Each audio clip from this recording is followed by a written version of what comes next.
Ho, ho, ho! Is this thing on? Mic check. One sleigh, two sleigh. That's right. I've got a podcast now. Stories, jokes, and some serious North Pole nonsense. Santa Has a Podcast is out now at santahasapodcast.com. Ho, ho, ho! Support American jobs while standing up for your values. OldGloryDepot.com brings you conservative pride on premium, made-in-USA gear. Don't settle. Wear your patriotism proudly. Visit OldGloryDepot.com today. I say this every election cycle, and I'll say it again. The 2024 political field was intense, so don't get left behind in 2025. If you're running for office, the first thing on your to-do list should be securing your name on the web. With a yourname.vote domain from GoDaddy.com, you'll stand out and make your mark. Don't wait. Get yours today.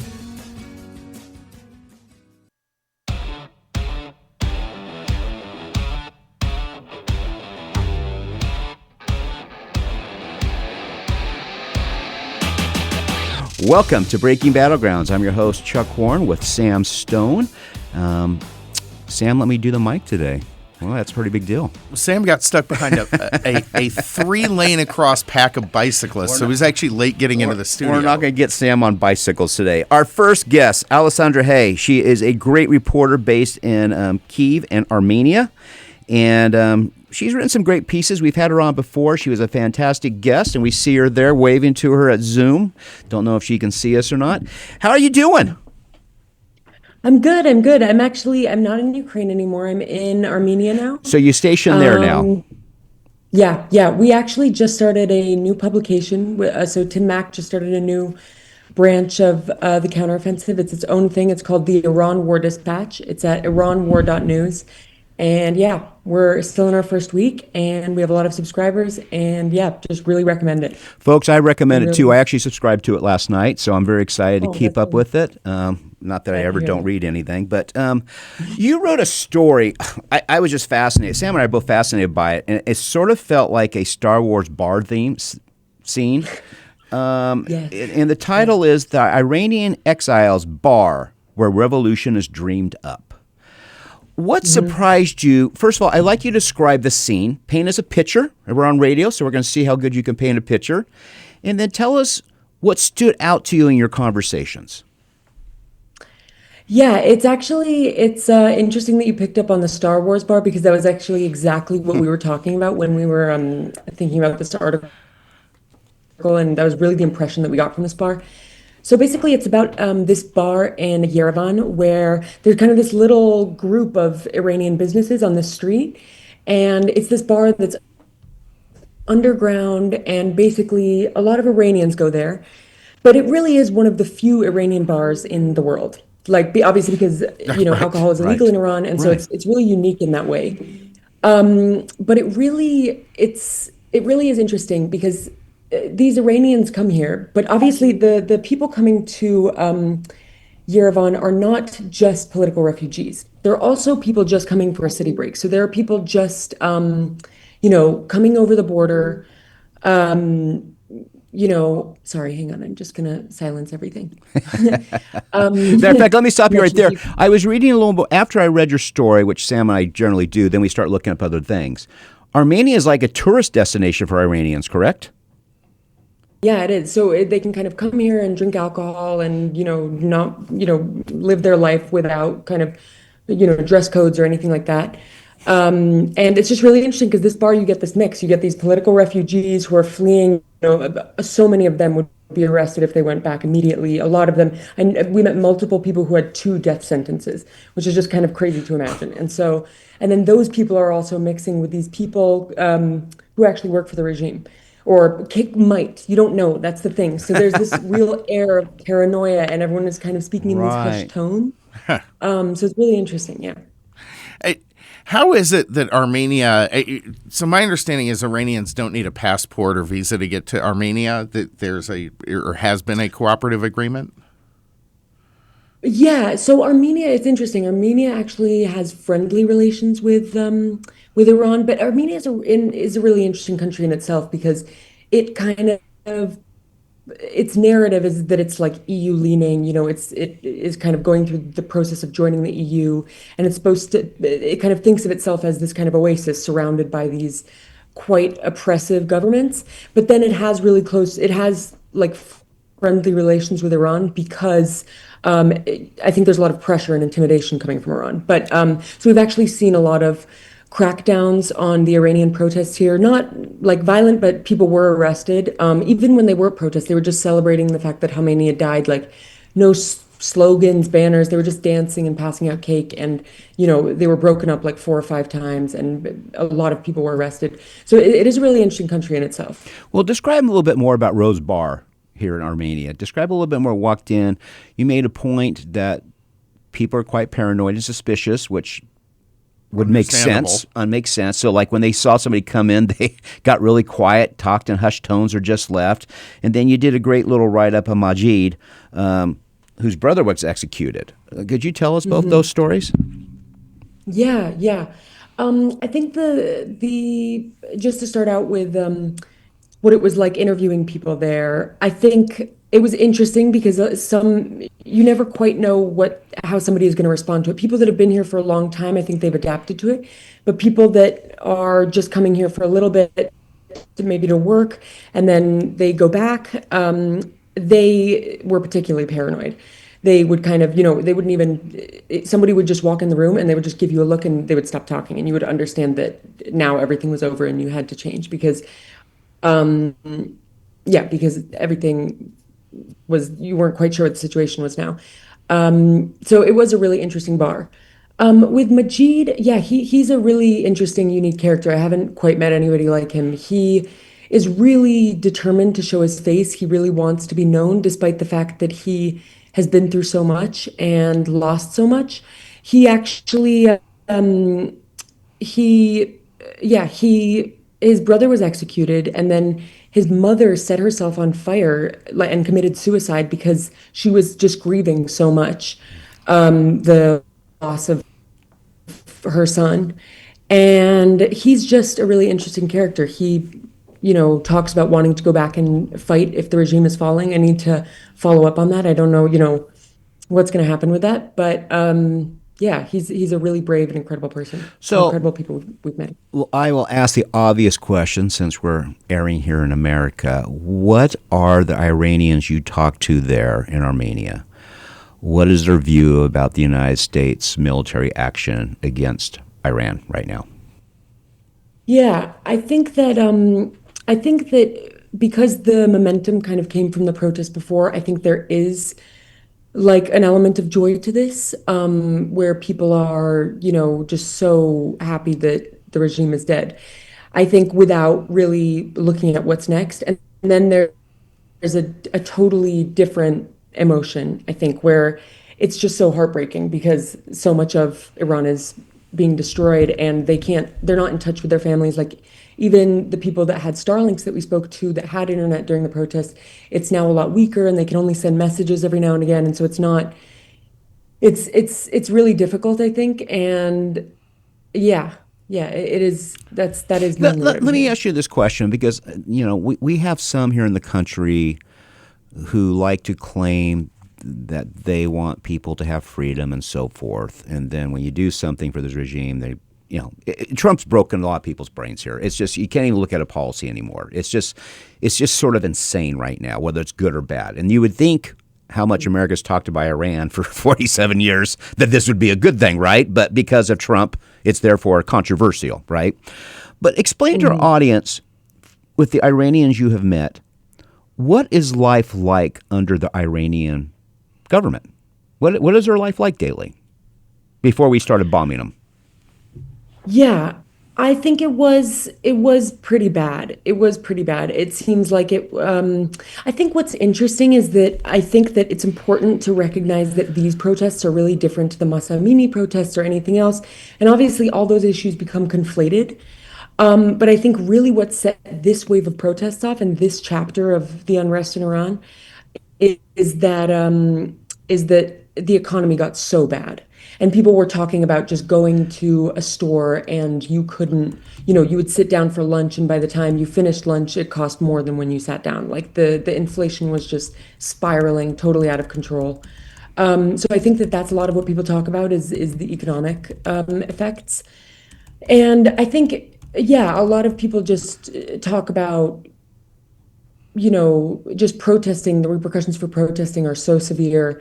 And I think what I've noticed is that over the years, over like the last 10 years, I think the regime has become so much more violent. I didn't really understand that it got so much more aggressive, but it's not easy for people in Iran, I think. You, But also it's not easy under war, so it's also you have to recognize that as well.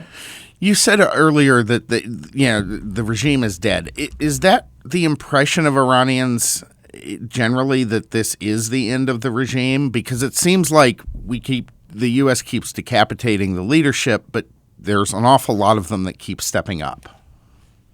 Yeah, I think what I meant when I said that is that yeah, I guess just the decapitation of the leadership, but it's I think it's obviously much more complicated than that, and I think we have to wait to see what happens. But I actually wrote a really interesting piece that came out today about defection and what that looks like, and the importance of people defecting from the government, and how the U.S. and Reza Pahlavi, the crown prince, kind of who everyone's, when you talk about regime change, a lot of people talk about Reza Pahlavi potentially taking over after, this regime is gone. There's that version of the future that's optimistic, and we'll see what happens. But yeah, just kind of what the reality of defection is and how difficult it is for people, because often those people like are harassed in exile, and their life is often incredibly difficult. Folks, you can find that piece on Iran War Dispatches of Tim Mack. It's called The Dangers of Defecting, and well worth the read. Do you find more defections happening? Do you think we'll see an increase? What's your guess? I think so. It's interesting because it's also like you have to think what it means to defect and what that really looks like. Sure. I know Reza Pahlavi, he opened a digital platform where people can like sign up and basically be like, I've defected. And I guess it means like turning away from your position. But I think that there have been reports. I know the Institute for the Study of War said that there have been a lot more leakings of information. And it actually also started with the protests in January, where people were saying that, there was that thing in the Times where these really high-ranking Iranian officials basically gave like a death toll figure that was 10 times what the Iranian government had officially said. So we are seeing it. But I guess, yeah, to what extent do you defect? I think there's a lot of different shades of defection. Also, when you're higher up in the regime, it's a lot harder to defect. It's almost impossible because, they know everything about you. So if you can go, but what about your family and what about your friends? Yeah, And, it's like, not a solitary decision. It's your whole family's affected by it. Exactly. Yeah. Alessandra, tell people where they can follow you at as we get ready to take our first break here with you. Yeah, sure. So my Twitter is Alessandra Hay, and I'm on Substack as well, Alessandra Hay, Hay with an A. And yeah, we're at iranwar.news, Iran War Dispatches. Yeah. And by the way, 15 seconds, how did you meet Tim Mack? He's your partner in crime on this.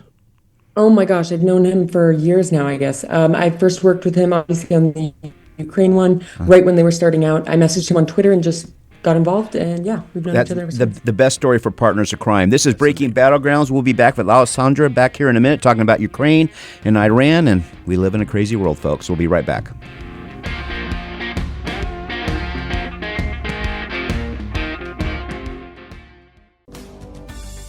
All right, imagine this. You're running for president. Yes, president. What's the first thing you need? Well, besides the $1 million fundraising, you need to secure your web domain. You need your name, .vote. Easy to remember, straight to the point, and a direct link to your campaign. No, but seriously, whether you're getting out to vote or convincing people that yes, you can fix the potholes on Main Street, a .vote domain helps you stand out. It's not just a website, it's a call to action. Head over to godaddy.com or name.com, type in your name, .vote, and boom, you're ready to make a lasting impact. Get started today with your .vote web address.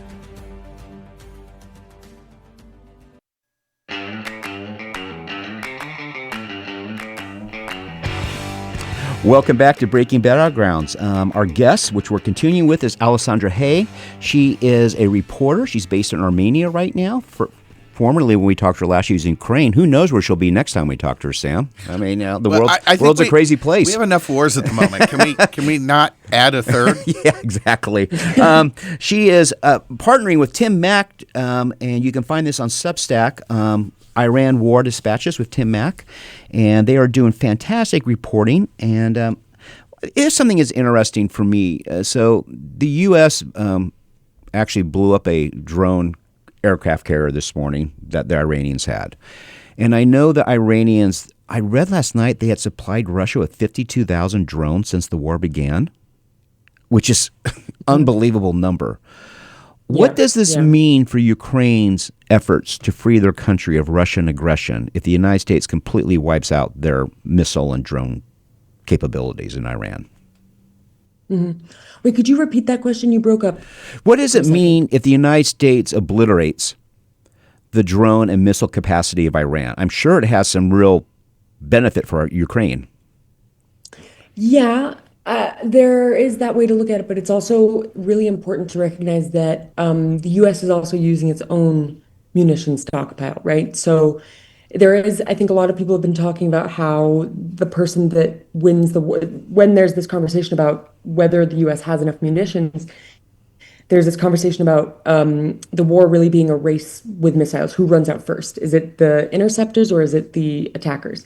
And so I think that it's important to realize that the U.S.'s attention is diverted right now, and they're expending a lot of military power in Iran, which is not being sent to Ukraine. So there is that. I guess, in a lot of other ways, the war with Iran has affected Ukraine. I think it's interesting to see that Russia, again, has not shown up for one of its allies, for one of its partners. They can't. They can't. That's the problem. I mean, so that's so I'm going to make this is purely speculative on my part, but this is what I know with close relations to people in D.C. They've been planning this for several months, okay? The United States did not go willy-nilly into this unless they had the munitions and the interceptors to do this for several months. I mean, they wouldn't do it. So, and they're actually, these defense contractors are in the White House today about doubling production. So that is what I don't worry about.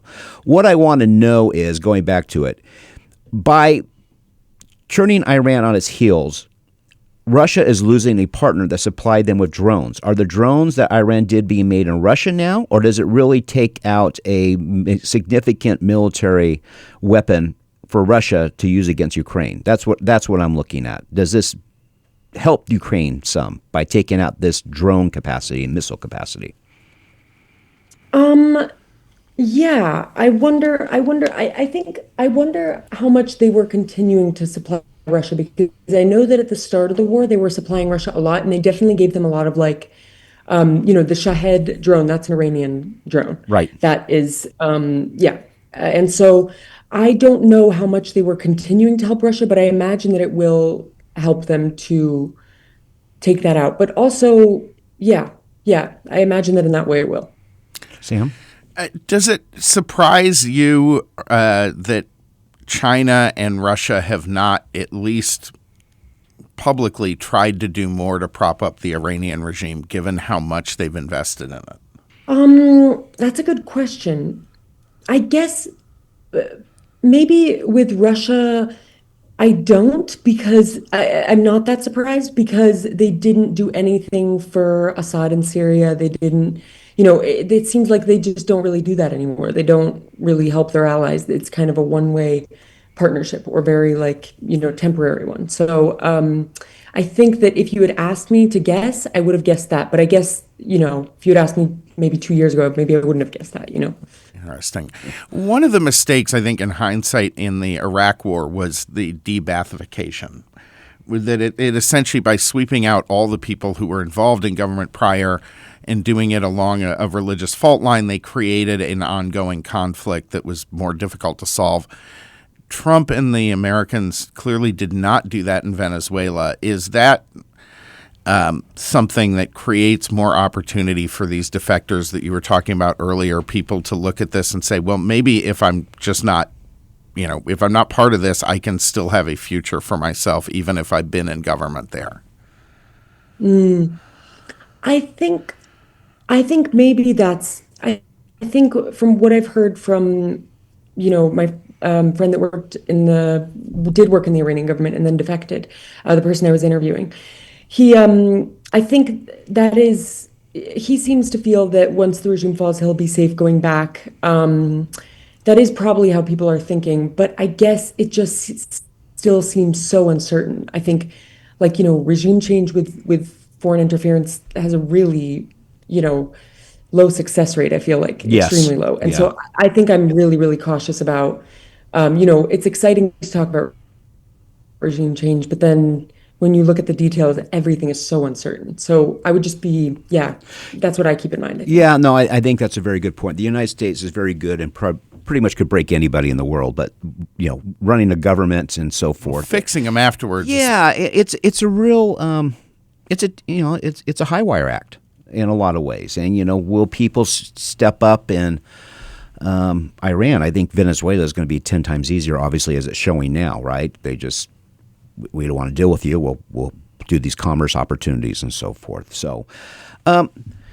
We got a couple minutes left here, Alessandra. With Alessandra Hay. She is a fantastic reporter. She's based in Armenia now, reporting on the Iran war with Tim Mack, her cohort. What do people in America not realize about what's going on in Iran right now? What is something that your reporting has brought to your attention that most people would not know or they're not reading about? Mm-hmm. I think one point that someone made to me that was really interesting is thinking about these military strikes, this, I guess, U.S. attack, kind of how scary that is for people to experience when there's no internet. Yeah. I think that was something that was really powerful for me because in Ukraine there are these attacks, but you have internet, so when an attack is going to come. You get a notification on your phone. You know what it is. You even sometimes know where it's headed. How fast it's going to come. You can calculate, you can keep yourself safe like that. But I just can't imagine having to do that totally blind. That is really, I think, that's a terrifying fantastic because, point. you have to wait to get, your little bit of internet. That's really a fantastic point. And not, last question here. For the Iranians you have met, are they hopeful about their future? Yeah, right now they are. There are some people who have said to me, I just feel so depressed. I just want I want to get my family out. Right. I am so worried about my, younger siblings. All of this is just so messed up and just really, really heartbreaking conversations. But there are people who I think see hope on the horizon and they are hopeful. And that is exciting in its own way. We hope that horror. hope for the Iranian people. We hope for that hope for the Ukrainian people. Alessandra, thank you for visiting us with today. You can catch her writings on IranWar.news or on Substack, Iran War Dispatches with Tim Mack.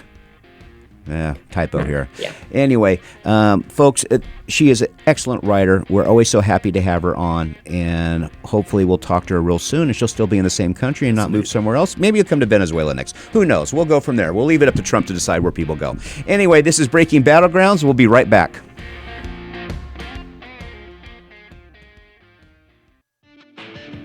Old Glory Depot isn't just a website. It's a movement. Featuring unapologetically conservative shirts and gear, we're proud to deliver 100% American-made products. From premium materials to bold designs, every purchase supports American jobs and celebrates our country. Show your pride, support your values, and shop oldglorydepot.com because patriotism never goes out of style.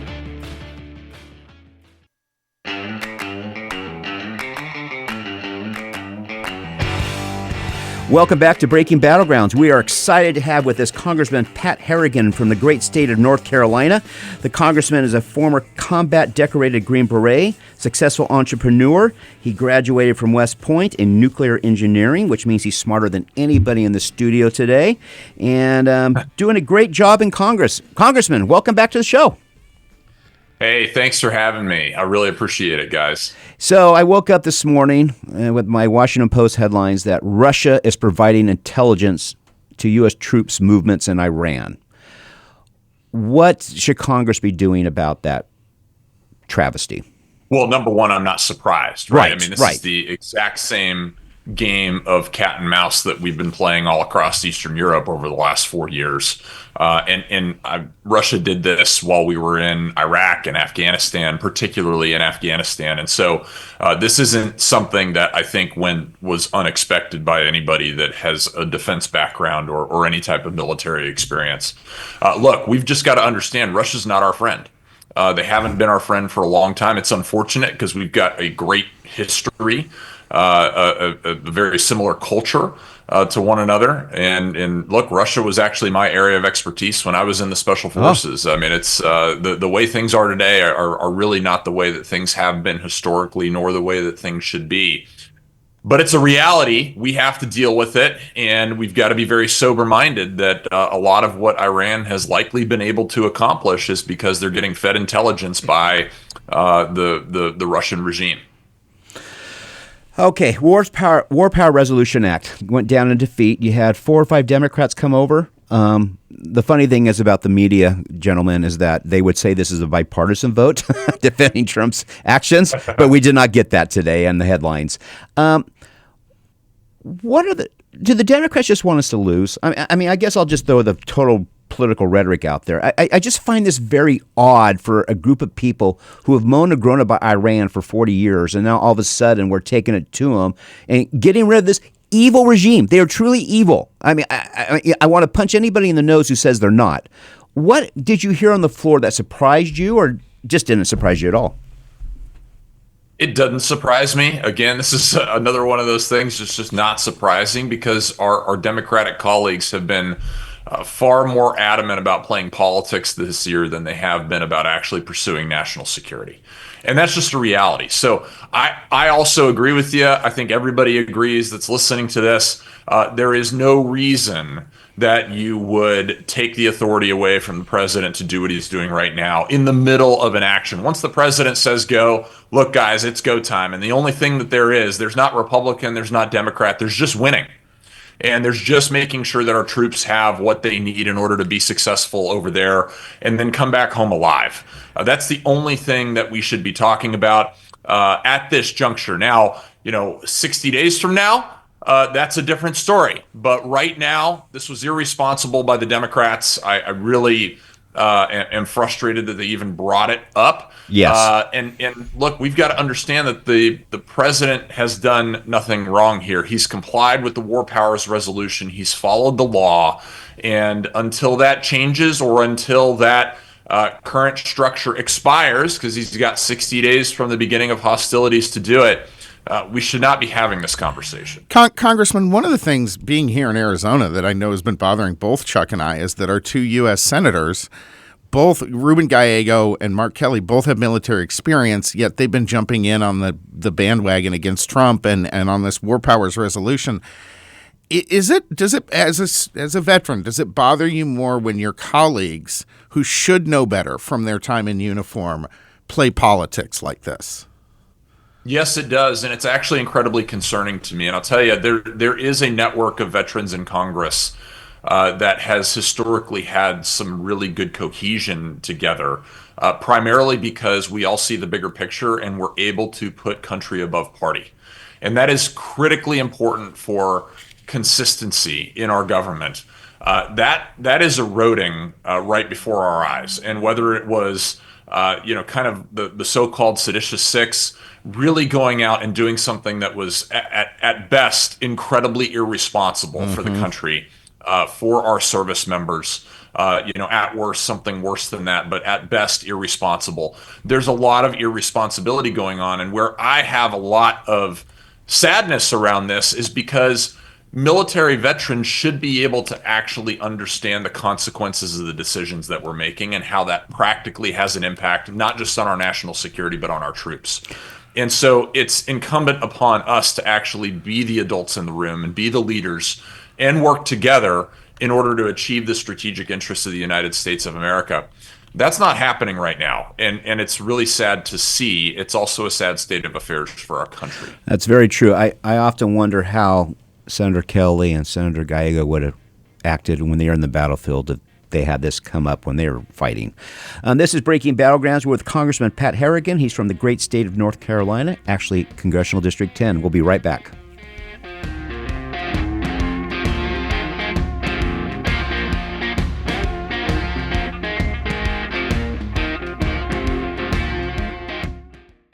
Sam and I are always talking about being prepared, whether it's hurricanes in Florida, earthquakes in California, flooding in Arizona, or supply chains disruptions. Exactly, Chuck. When pharmacies shut down, it does not matter how tough you are, you still need access to critical medicine. That's why we trust Jace Medical. The Jace case comes with 5 life-saving antibiotics and key over-the-counter meds, so you're covered when things get disrupted. And Jace goes beyond just the Jace case. They also offer first aid kits, daily prescriptions, and long-term nutrition with Jace Pantry. Don't wait for the next hurricane warning or natural disaster. Take control of your health and peace of mind today. Visit jace.com and use code FUTURE at checkout for $10 off your order. That's FUTURE at JASE.com. In today's digital world, standing out is more important than ever. Whether you're running for office, leading a cause, or hosting a vote for the cutest pet in town, you need a web domain that's simple, memorable, and action-oriented. You need a .vote web domain. It's clear, impactful, and establishes a lasting presence for your campaign. Don't wait. Head to GoDaddy.com or Name.com, type in your name.vote, and get started today. Because after all, every pet deserves a web address that's as special as they are.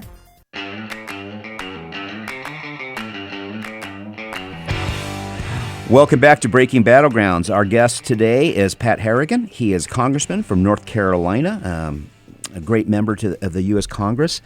So there is right now, there was a poll yesterday that concerns me. It was a Fox News poll. And the question was, would it be a good thing or bad thing for the U.S. to move away from capitalism and more towards socialism? Now, there's still clearly a majority, 61% bad thing. But that's a low number. It should be 80%. So 61% think it's a bad thing to move towards socialism, but 38%, a record high, think it's a good thing. And as I looked up the demographics, between the ages of 18 and 44, it was 52% thought it was a good thing. That is alarming. And part of me thinks that's partly because they can't afford homes. They can't buy a home. They have been miseducated. Teachers' unions have been a disaster. What do we need to do, Congressman? Because a socialist America is a bad America. It's bad for the world. What do we do? Yeah, it is a scary poll. And I totally agree with you. The number that should be opposed to socialism in this country, we would hope would be a lot higher than, what you say, 61%? Yes. That's a really, really big problem. And I agree. I think part of it's education. We've had a very long slide into socialistic education since really World War II in this country. If you look at it, I mean, you had all fighting age males kind of leave and head out to fight the fight, and it left a lot of people that got a lot of leftist type of tendency and ideas left in our universities, and that's trickled down into our primary education. And look at the outcomes that we've had there. So that's certainly part of it. But the other part of it is a practical outcome in the way that people see the ability to actually make it in life. Right. And I do think that we have to understand that it is getting a little bit harder to make it in the United States. If you actually go back, I made a post on this like a year and a half ago, so I'm going to have to kind of remember. But the gist of it was, if you actually took the single family average, household income in the United States of America back in 1930, which is roughly 100 years ago, and you compare it to today in real dollars, it was like $76,000 back in the day in real dollars today. And the problem is today it's at like $81,000.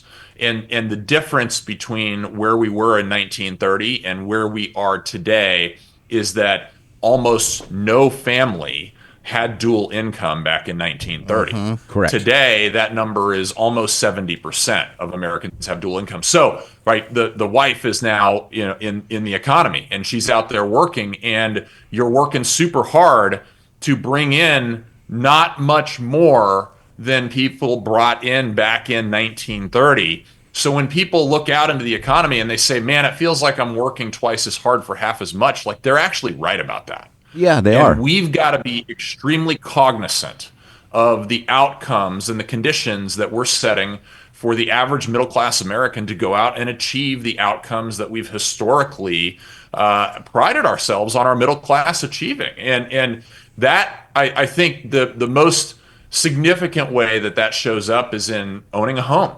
Yes. And you've got a lot of folks right now that are under 30 years old and under 35 years old that can't buy a house. And I think that's a really, really, really big problem for our country. If you look just today, 30% of Americans under 35 own a home today. A generation ago, that number was 60%. Yes. So, as a measure of opportunity, it does appear that opportunities are decreasing for the middle class. And I'm a guy. Look, I started my business in a double-wide trailer with my wife when we were in the military, and now we've got a 120,000 square foot facility, sits on 80 acres. We've got millions upon millions of dollars inside of that facility with production equipment. We live on a great home on a lake. Like I do not think where I came from with what we have done over the last 10 years, I could do if I started today. No. And that's a problem for people, and we've got to admit that. And I appreciate you recognizing that. I mean, I just looked at the number. 57% of renters earning over $100,000 do not think they can buy a home. That is a real problem. And I think part of the problem is, too, and I think both sides want people to have a good life, generally. I think you can all agree on that in D.C. How do you get there is the problem, right? But yes. I think sometimes, too, in Washington, we talk over the heads of people. It reminds me of the great Seinfeld scene where Kramer told Jerry he can get a tax write-off. And Jerry goes, "No, I can't." And he asked Kramer, "Well, do you even know what a write-off is?" And he goes, "I don't. Do you?" And he goes, "No." And I think we talk in those terms, like, what does a tax credit do for a family?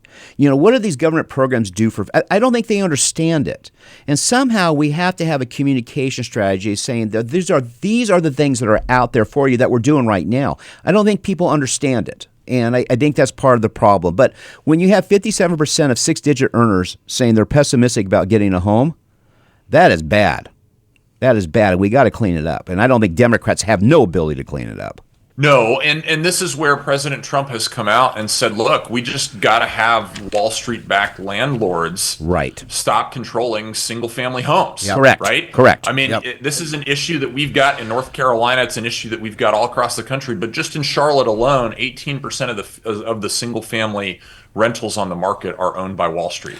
And in Raleigh, that's 13%. And those numbers are absolutely going through the roof. And those are homes where families should be building equity and not sending rent checks to investment firms in New York City. Well, and there's another sort of dark little secret to what's going on with that, because we have the exact same problem here in Arizona, similar numbers. It's about 18%. But about a quarter of those are empty at any given time, because if they can't lease them for enough, they're just sitting on them as long-term investments, which an individual investor would never be able to do. Correct.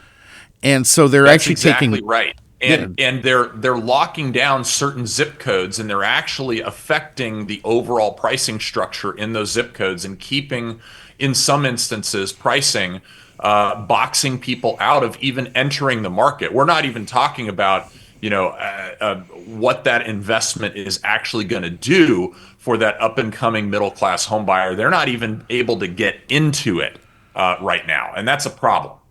You made a very interesting point that you don't think you and your wife could start a business today, what you did. What do you think the prohibitions are today versus what you had to deal with when you first started your business? Look, the high cost of capital and how much things cost. If things are more expensive and the cost of capital is high, the barrier to actually becoming successful, because look, when you go borrow money, you get to pay that money back with post-tax dollars, right? Not pre-tax dollars. So you got to go make even more money today in profit than you would have 10 years ago to actually satisfy those debts that you'd be leveraging to create your version of the American dream if you don't come from money like my wife and I don't. And so we've got to be cognizant of this. And we've got to be cognizant of the gap between the haves and the have-nots in this country. And we don't need to fix that by taking money from one side and giving it to the other. We have to be very conditions focused in Washington, D.C. We've got to set the conditions for people to go out and be successful. Now, can people still be successful today? Yes, 100%. There's an unbelievable amount of opportunity. One of the things that is affecting a lot of local businesses, I know, Congressman and Chuck, is insurance. It's not just health insurance, but insurance of every type has gone up so much that you're required to have all these things, and you just can't get off the ground because of it. It is just an insurmountable wall. What can be done to start breaking down that barrier? Yeah, I think first and foremost, what we need to do is actually what the president is doing, right? He's transitioning the focus from the public sector to the private sector. If you look at what highlighted and really was the baseline of all the hiring numbers across the Biden administration, it was government hires. Yep. That's a huge systemic problem and risk for the future of our country, particularly as we continue to abuse our monetary policy. Second, we really need to stop abusing our monetary policy, right? It is making it very difficult for folks in the middle class to survive. The more money we spend, the higher inflation that we have to deal with. And we're still dealing with years of inflation, extremely high inflation. I mean, up to 9% during the Biden administration. That hasn't actually ended up going down. I mean, if you look at where we were in 2020, right, in terms of home prices, we've had a 55% increase between 2020 pre-COVID and where we are today in early 2026, while average wages have not increased. Like we've got to start paying attention to this, understanding where government policy is actually negatively influencing the conditions that allow people to be successful, and fundamentally knock it off. Can you explain to our audience, because you served in combat, and this is a generalization question, but I'm sure the feelings are mutual for many people. What is it like being a soldier in combat? What goes through your mind on a daily basis? How do you sleep? I mean, let people know what these young men and women are going through. Well, I think you fluctuate between, some of the greatest times of your life and some of the worst times of your life. I mean, any time that you're given a challenge that is truly a challenge of a lifetime, it's inspiring, it's exciting, but there's a lot of bad things that could happen there. And a lot of it is really based off of, what's my purpose, right? And I think if you look at global war on terror veterans, where our neocon fathers wanted to get into every single war they possibly could get into, and sent us to go do it, but wouldn't actually let us win the conflict because they had no idea how to win the conflicts that they got into.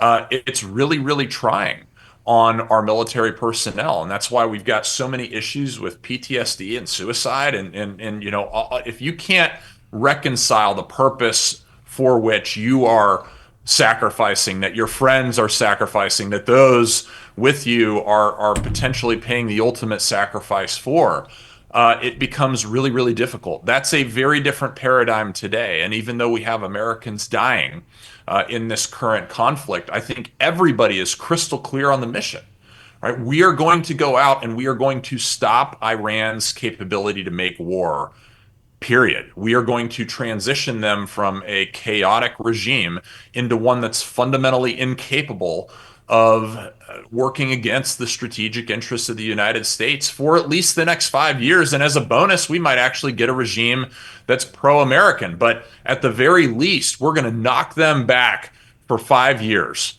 And I think our troops are absolutely confident in their mission right now. They're very clear in their purpose. And I honestly think that this is an incredibly exciting time to be in our military. I wish I was still in right now. We have a friend of the show who's an Iranian dissident, and he actually can't go back. There's a marker on him, right? And we were talking about this, about past interventions, and he said the one thing about Trump, and he's not this huge Trump fan, but he likes what he's doing. He says, I don't feel he doesn't have the military have their hands tied behind their back. There's not these idiotic rules of engagement. He's there to win. He's there to take out their military. And he had a feeling that the soldiers in the United States military there know that. There's not the rule. Your job's to clean this up. Would you feel that's a fair assessment? That's an unbelievably fair assessment. And it's one of the reasons I left the military is because I was serving underneath Obama and he'd ask us to do really hard things. And then the second something went sideways, he was nowhere to be found. Leadership was nowhere to be found. And you've got to understand that that creates a totally different cultural paradigm. When you know that your leadership doesn't have your back, it just undermines the good order and discipline and honest to goodness, the capability, what our military can actually achieve because of what they're allowed to achieve. That's not the circumstance that we have under President Trump. And it is so good for our military to actually experience good leadership that understands what happens to the culture of the military when you actually let them do their job. And the rest of the world, by the way, is also seeing the results. I don't know if you saw earlier today, but I mean, well, and we talked about it, right? In the first segment, Cuba is now begging for a deal with the United States of America. That's peace through strength. You have real strength when you don't actually have to fight and you've got your adversaries running to the negotiating table to make a deal. That's what we want in this country. We don't want to have to fight, but the only way that we're going to get there is if we earn it, and we're earning it right now. Congressman Pat Harrigan, thank you for joining us. This is Breaking Battlegrounds. You can join us for our bonus podcast edition next, but have a great week, folks.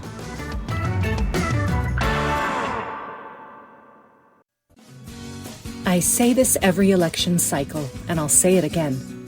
The 2024 political field was intense, so don't get left behind in 2025. If you're running for office, the first thing on your to-do list should be securing your name on the web. With the yourname.vote domain from GoDaddy.com, you'll stand out and make your mark. Don't wait. Get yours today. Ho! What do you get when you mix cocoa, candy canes, and strong Wi-Fi signals? You get a podcast. That's right, Santa has a podcast. I'm telling stories from the North Pole, sharing elf updates, and answering your questions. And yes, spilling some holiday secrets. It's festive, it's fun, and fueled entirely by cookies. Tune in wherever you get your podcast. It's Santa has a podcast. Just press play.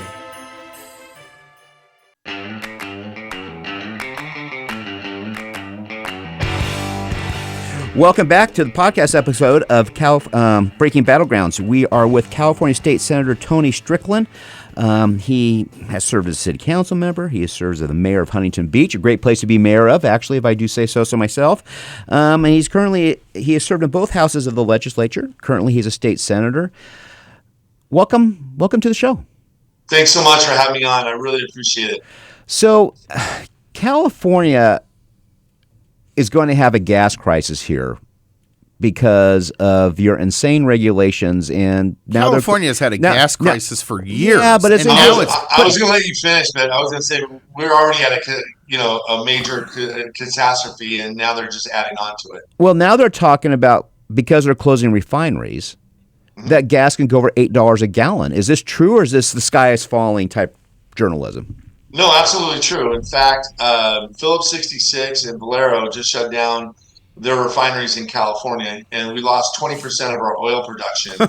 And in the SEC filings, Valero said that they're going to shut down another refinery early next year. Experts say, USC and experts in this field say we could have anywhere up to $8 a gallon of gas by the end of this year because it's a perfect storm. And then on top of that, we have the highest gas tax in the country. At a time when all around the country gas prices are going down dramatically, we're actually going up, and we're projected to go up even higher because of crazy regulations. And new regulations just came out, even with this out there, from what we call the California Air Resources Board, that would add another over $1 per gallon in terms of new regulations.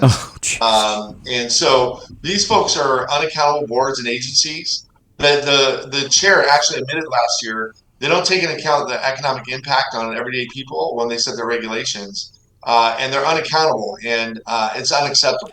Well, the problem too seems to be, and it seems like you have for everyday Californians an enormous hill to climb because you're facing two lobbies essentially.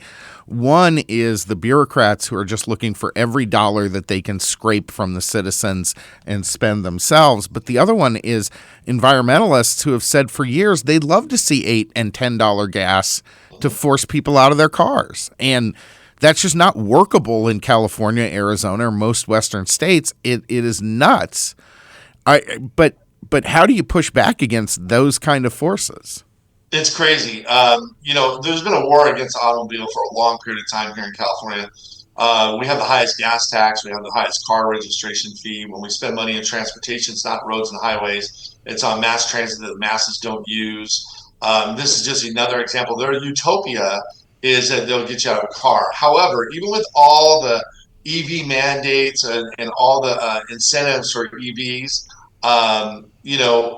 gas consumption's up in California. California cars are part of our culture in California. And I would remind everybody that the way they built California, other than San Francisco, was around the automobile. We're built out. Correct. And there's no way to have mass transit to be able to, like, for example, in New York or Chicago, to get you dropped off at one block from where you have to go. It's not attainable.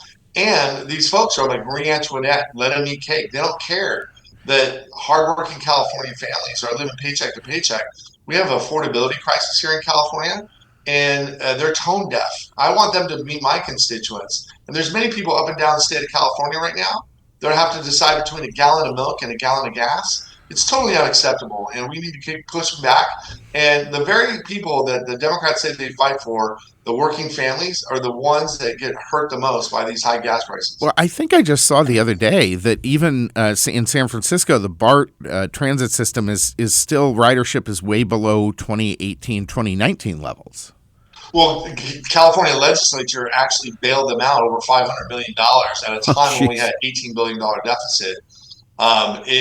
They get bailed out all the time because, again, these are mass transit that the masses don't use, and whatever incentive they've been trying to do over the last 20, 30 years to get people out of their car, it hasn't worked. People need cars as part of their livelihood in California. They needed to go to work. They needed to go shopping and groceries. They needed to go take their kids to sporting events. And again, I would remind that the high gas prices fall disproportionately on those people just trying to make ends meet. And I will also argue that young people here now in California, when they graduate college, instead of starting buying their own home or starting up a new family, they've been moving in with their parents. Yes. Or the most likely thing they've been doing is they've been now going to other states because they just can't afford to live in California anymore. Is Newsom ever in the state of California, or is he out parading around the world?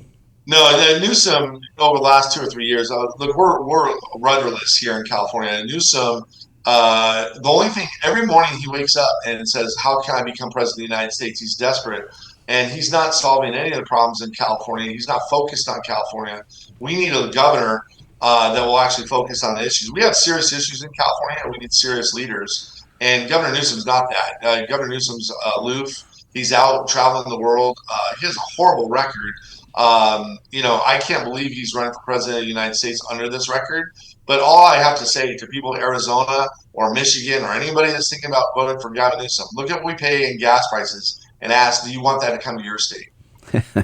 All right. So California has have they qualified? I understand they qualified for the ballot for a proposed constitutional amendment to require voters to show government-issued ID when casting ballots. I'm actually the author of that, along with Assemblyman Carl DeMaio, and we're working with Californians for voter ID. This is the fastest initiative ever done, volunteer initiative ever done in California history. We've just turned in this last week 1.3 million signatures. We had them in the field since the end of September, and people have a thirst for voter integrity here in California. And this is an over 68 to 70% issue here in California. Democrats, independents, and Republicans overwhelmingly support voter integrity laws. I would remind everybody, our democracy doesn't work if people don't have faith in those election outcomes.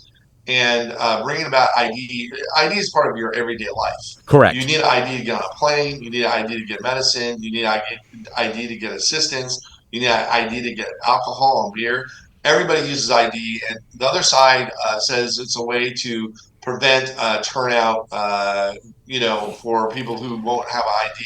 And I would remind everybody that there's 36 states that have voter ID laws, and in all those states that have voter ID laws, actually voter participation has gone up, not down. Yeah, it's something. Yeah, I mean, here in Arizona, we've had that law for a long time now, but there was zero issue in any of our minority communities when it was implemented. Well, it's racist saying they can't get ID. I just hate it. It's just it's demeaning to tell that to people. It's totally demeaning. In fact, our internal polling says that our minorities actually support voter ID laws more than the white population. All right, so the Supreme Court had a ruling this week that parents demanding disclosure of their kids' gender identities. How did this ruling come about? What did California do that they had to go to the Supreme Court to fix this nonsense? Well, there's a assembly bill that I strongly oppose, AB 495, that said that the schools could keep parents away from understanding or knowing about their child in sex transition. It is a threat against all parents and parental rights, and I'm glad the Supreme Court overturned that ruling from the Ninth Circuit on this bill. It is a big win for parents and parental rights. As a father of two children, I find it very scary that schools will try to keep me in the dark on what's best for my children. And so this is it's such a blessing that we have the Supreme Court that overturned the Ninth Circuit. And it's a big, huge victory constitutionally for parental rights. Well, I mean, it's such a crazy. Democrats get so crazy in their law because, like, if your kid gets sick at school and they need an aspirin, you need parental permission to give them an aspirin. Right. Yeah, but you're not going to tell your parents about something like a sex transition. Yeah, and there's a lot of young kids who, confidence issues, especially with the internet and everything going on, that are confused, and that's when the parent needs to be more involved, not less involved. And the data, it's thank goodness this sort of fever is coming down now, but the data from a few years ago was really clear that part of the gender ideology, part of what was driving it was social contagion. Correct. I mean that is a terrible reason to take life-altering medications or surgeries. Without question. And again, I always say no one has more interest in that child's life than their parents. And again, this is a huge win for parental rights. And again, as a father of two, I'm very glad that the Supreme Court had some common sense and overturned the Ninth Circuit ruling. Last question before we let you go, sir. So what do you expect the Democrats and their progressive allies to do to try to prevent people from voting for voter ID in California and defeating it? Oh, they're going to confuse. They might come up with their own initiative to try to confuse the initiative because this is a 68-70% issue. It was such a win for us to get on the ballot and as fast as we did. Democrats are worried. And so they'll try to confuse the issue. They'll say that it's for, against minorities. They'll try to frame it in a Republican versus Democrat kind of issue. But I will always remind everybody, Democrats, independents, and Republicans overwhelmingly support voter ID laws. And if any of your listeners want to get involved, they can go to voteridca.org. Because the left will spend lots of money to make sure that this doesn't happen in California.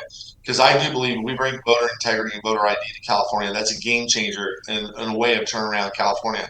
And I would remind you guys, I know you're in Arizona. I love Arizona. It's a great state.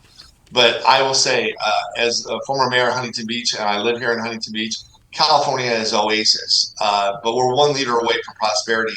We have so much going for the state. The only reason why more people are leaving the state of California than coming in since the gold rush, first time since the gold rush, is because of lack of leadership from people like Gavin Newsom and Kamala Harris. And I will say we're one leader away from prosperity here in California. We need to turn this around.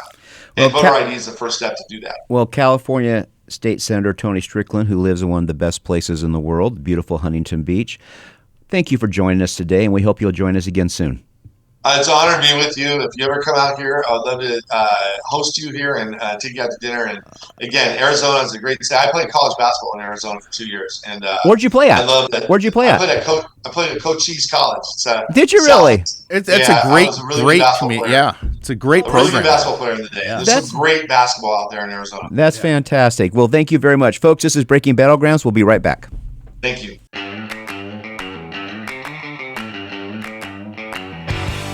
Welcome back to Breaking Battlegrounds. I'm your host, Chuck Warren, with Sam Stone. Oh, we're so lucky to have with us in studio Elijah Norton. He is running for treasurer of Arizona and putting his hat in the political ring. Welcome to the show. Thank you guys for having me.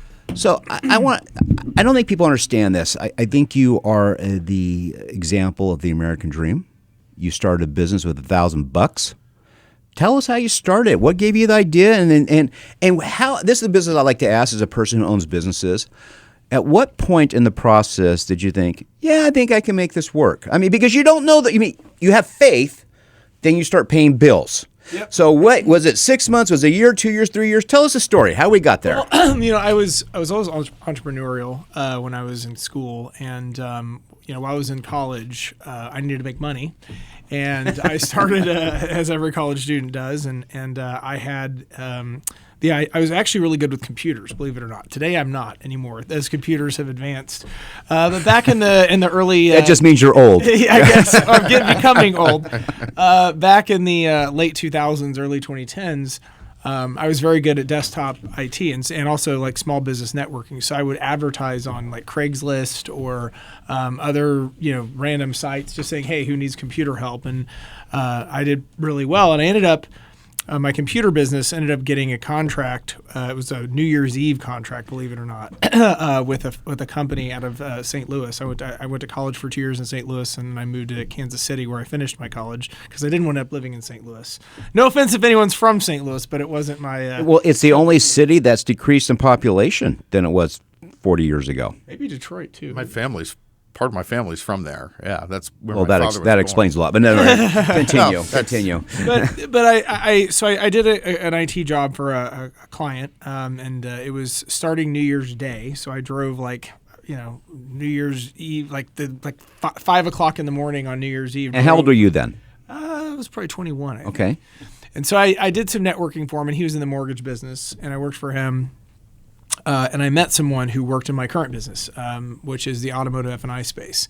And I ended up it kind of evolved, and I ended up partnering with this person to start our own agency. And he was married and had a wife, and I think he had a daughter. We were both in business together for about 2 years, about a year and a half. And then he couldn't do it anymore because he couldn't do a business with no income. So, and I could because I was in college. So kids and a wife are a real stinker on stuff like that. Well, they need to eat. They're important, yeah. but I was blessed in the sense that I started the business young. Yeah. And my some people advised me to wait until I was like 40 or 50, and I think I think doing it when you're young was a good idea. And so I did, and it just evolved. And again, I was in college, so I was able to live on a shoestring budget, and the business just evolved and grew and evolved and grew and evolved and grew, and I worked hard, and over the next, I guess 15 years, it's become a $400 million global corporation. So what advice would you give a young 21-year-old man or woman who wants to start a business? Don't get discouraged. I mean, and also don't be set in your ways. If I took my 21-year-old self and I looked at my 35-year-old self, what my business looks like today is nothing what I envisioned that it was going to look like. Take every opportunity that's a good opportunity, and don't be stuck in your ways, and don't say, okay, this is my business plan, I'm not deviating from it. You have to constantly change and evolve, or you're not going to be successful. You have to call audibles. Yeah. I think the one thing people like to ask me when they're young about life, and they said, they want advice. And I said, when you're young, you have your life planned out on a yellow pad, and you quickly find out you're going to need several yellow pads in life because it changes rapidly. In my case, probably like 20 or 30. Yeah, well, but the key is, I think the part of growth, especially in business, is be able to handle ambiguity to a degree. You sort of have to roll the punches sometimes, and some days you get punched pretty hard, but you just keep going, right? So, all right, so you're running for Arizona State Treasurer. That sounds like a really boring job to most people. But why do you want to be state treasurer?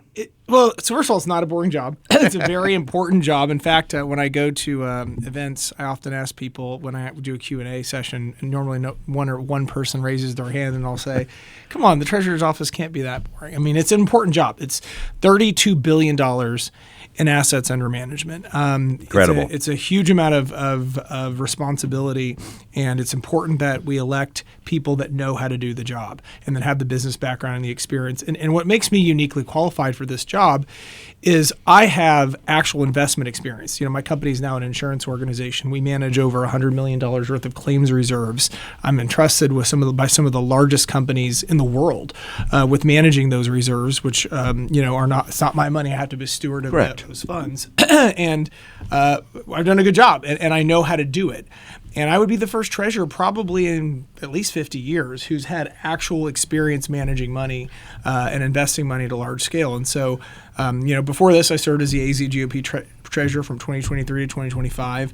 I managed over around $20 million of money that came in and out of the party, $10 million of which was spent directly on President Trump's reelection. And a reason the party, I think, was so successful was because people trusted the guy that was managing the money. And it took me about a year or so to build up the trust from the prior administration.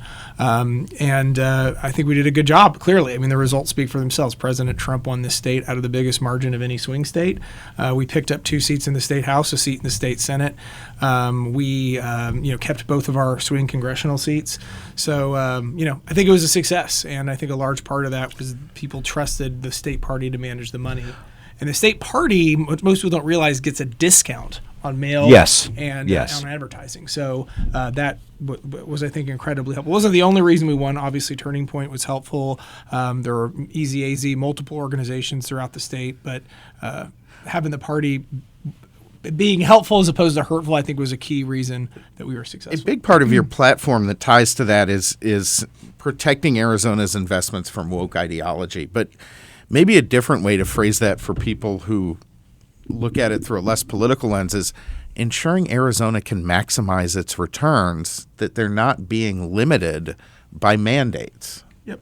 I mean, look, businesses should be involved in the business that they're in, not be political, and unless it's a politically related business. Sure. Obviously. But for me, I want to make sure we're divesting from companies that do woke things. I mean, we need to be investing in companies that are making money and that are doing the best things for our taxpayers and for their customers.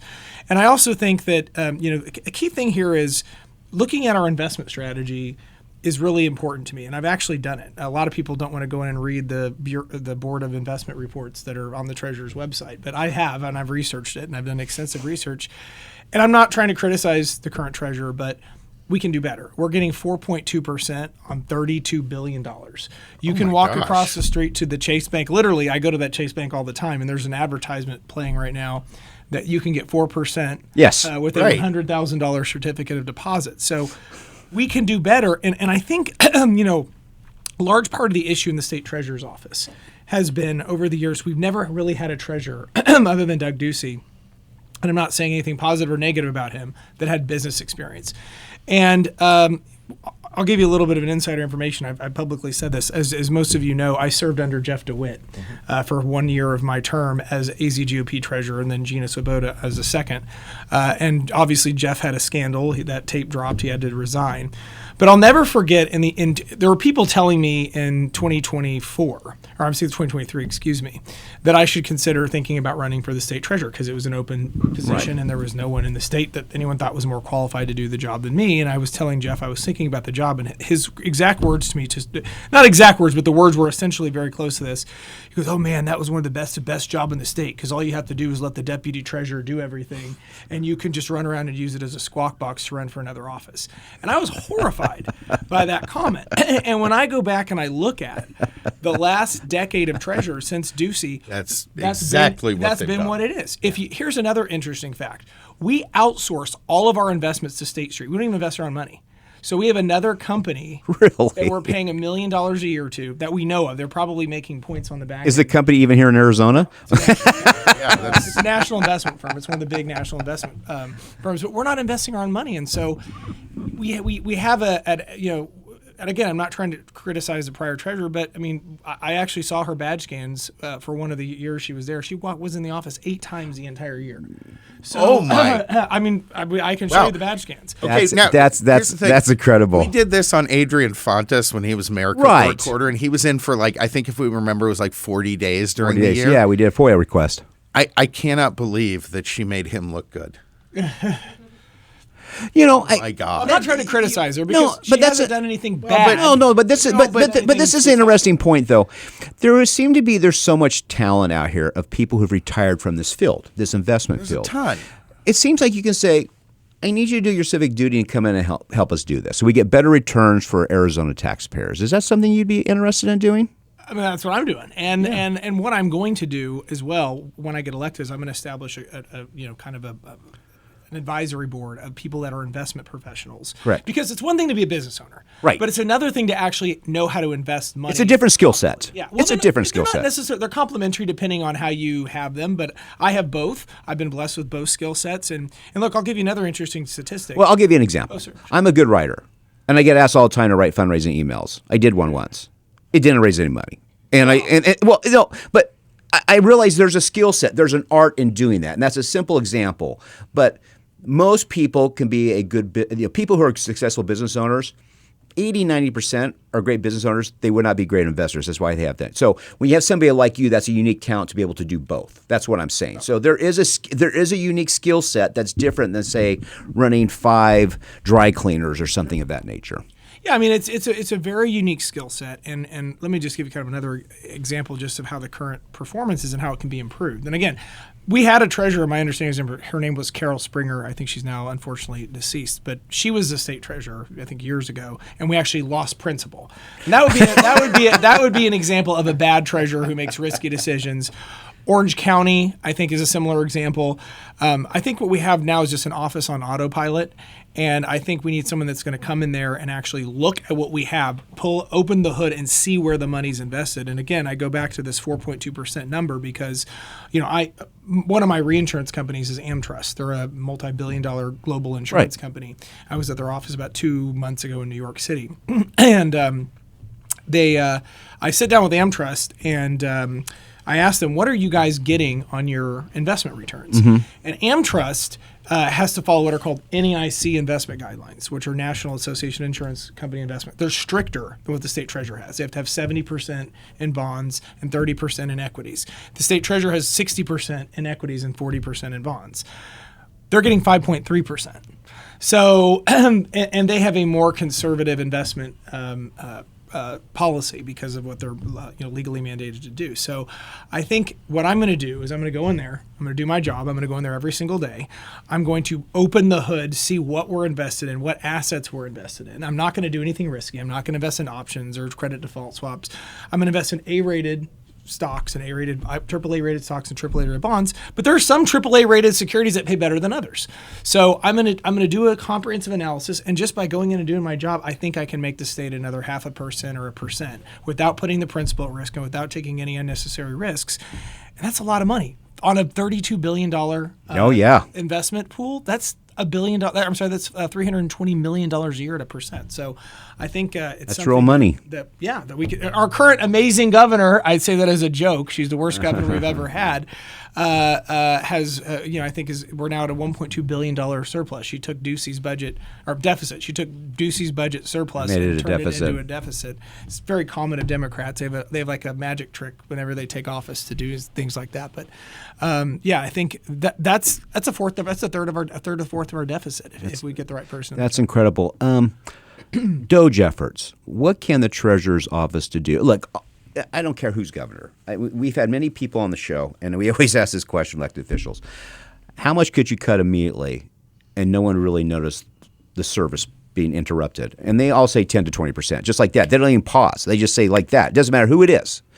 What can you do to help us make these government programs more efficiently with taxpayer dollars? That's a great question. That's a key part of my platform. I mean, Doge was a very successful thing, and it was successful in multiple ways. It was successful because it exposed the American public to some of the absolute, just ludicrous waste and fraud in the federal government, and it's still going on. Most people don't realize that after all the PR was done, they're still a Doge team. They're still doing the Doge efforts. So, but I think we do need an Arizona Doge. I think we need a version of it. I think we need to go in there, and we have an auditor general.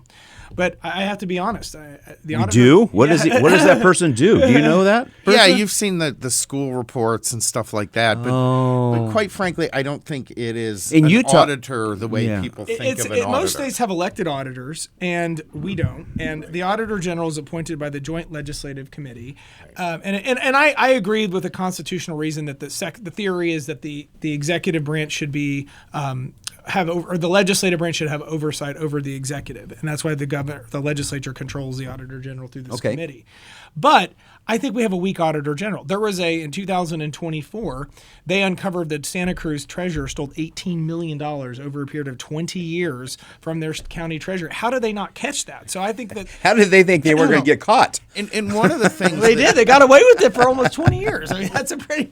Yeah. One of the things that's missing that the treasurer working with the legislature and potentially making some changes with the auditor general is tracking metrics. The tracking metrics for all of our spending, the outcomes from that spending are really lacking across the board. And how do you assess the effectiveness of a program if you don't see the actual result? Like Phoenix, when I was there, I used to go nuts because they're spending huge amounts on homelessness, but they have zero data for how many people they've actually gotten off the street. Right? And that is endemic across all of our government functions here. So once you go and say, you go put this together and you find ways to make taxpayer dollars more efficient, what do you think the best way is to notify the public of what you have found? Because I feel like if you just simply throw it out to the Arizona Republic, it gets buried, or it's a one-off, right? Well, there's only 30,000 readers there anyway. Yeah, so. but still, as we've talked about, newspapers give the local broadcast news their agenda for the day, right? So my question is, I think it's important, and I think you're going to do a great job with it. The next step is obviously notifying and educating the public that this is what's going on, so actual political reform can be made on this. How would you go about doing that? Actually, I think the way that we did it at the federal level was a kind of a blueprint, because we had a Twitter account that was following it every day. Correct. Every second that waste was uncovered, we found it. There was a live website you could look into. Elon Musk went and did a massive media tour around the state, not just to one news outlet. So I think as this is going on, I would, if let's say I'm the leader of this, which I would try to be, because I have a good experience doing audits. I audited the state party, and I did a good job at that, and I audit my business all the time. And I do a state speaking tour. Go to all 15 counties and say, have public forums. There's a way to get media coverage beyond just an article in the Republic that gets buried on page 5.